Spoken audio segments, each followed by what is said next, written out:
Starting in 5 seconds. It is my privilege this evening to greet you all, my fellow citizens at home and abroad, on the 30th anniversary of our independence and to convey to you my good wishes.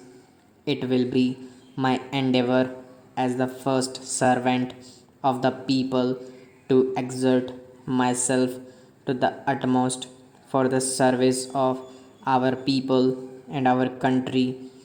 I hope to return in some humble way the affection and regard I have enjoyed from all sections of society for 45 years of my political life. 30 years have gone past since we become free. The events of the recent past have proved the maturity of thought, confirmed our belief in the democratic way of life. Today, we can hold our heads high as the world's largest democracy. This by itself is not enough, and if the democratic way of life is to last, we must look inwards and examine our thoughts and actions. The democratic way of life must result in a rapport between the mass of our people, particularly those living in the rural areas, our political mentors, and the administration. Life for our long suffering people, many of whom live well below the substantiate level, can have no hope unless it has substantial inbuilt economic and social substance. Only then can we mobilize our enormous human resources to actively participate in the task of nation building. We have in these last 30 years experienced success and failure, happiness and sorrow. We have yet to end poverty, ignorance, and disease, and inequality of opportunity. The ambition of the greatest man of our times, Mahatma Gandhi, was to wipe tear from every eye. Our work will not be complete until this noble objective has been achieved. India lives in the villages, and these simple folk are our richest heritage. The 5 year plans for socio-economic development have no doubt yielded some result, but has their impact been substantial? Have the benefits of plant development percolated to the remote village and the weaker sections of society? Until I assumed the office of President of India, I was a Kisan working in the field of in sun and rain. I know at first hand the difficulties which millions of our countrymen face even in obtaining the basic necessities of life like drinking water, facilities for education and health.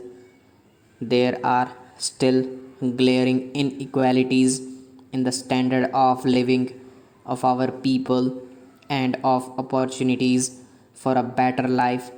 We must urgently endeavor to narrow down, if not remove, such differences without subjecting any one section of society to particular hardship. We must not allow entrenched vested interest, however powerful and well organized they may be, to impede our efforts in this direction.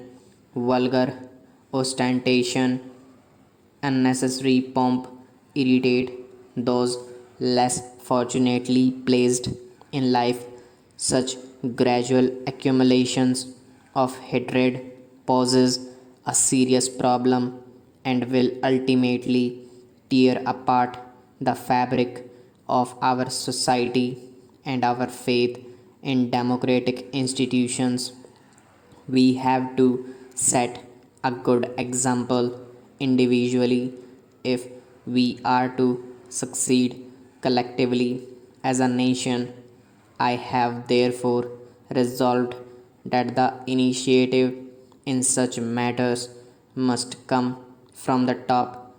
I have decided that I will surrender every month rupees 7,000 of my salary as the President of India, and such portion of my salary as I shall receive will be subject to income tax as in the case of an ordinary citizen. I have also decided to move out of Rashtrapati Bhavan into a simple house which will not be inconsistently detract from the dignity of the high office of the President of India.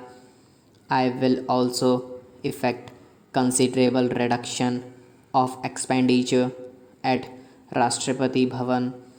I have asked the government to locate for me some such suitable place where I and my staff can be accommodated in reasonable comfort but at considerably reduced expense to the exchequer. We have been trying to reduce inequalities among the various sections of our people.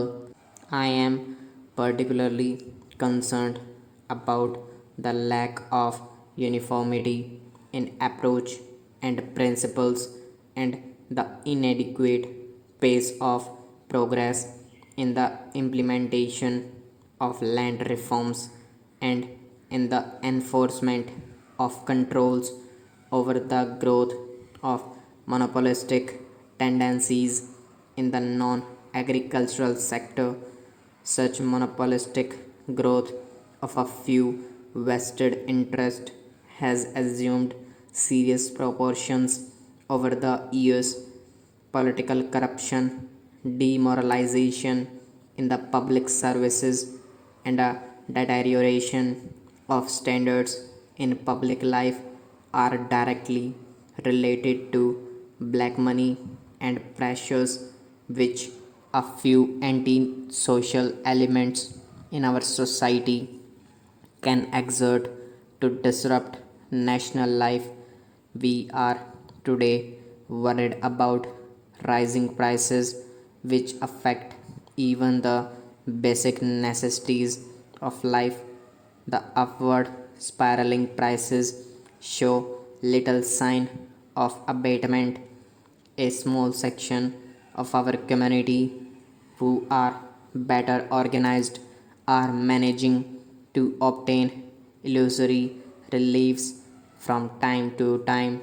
Such reliefs are unfortunately neutralized even as they are announced by the machinations of a very watchful and unscrupulous section of our society which preys on human misfortune. Stop.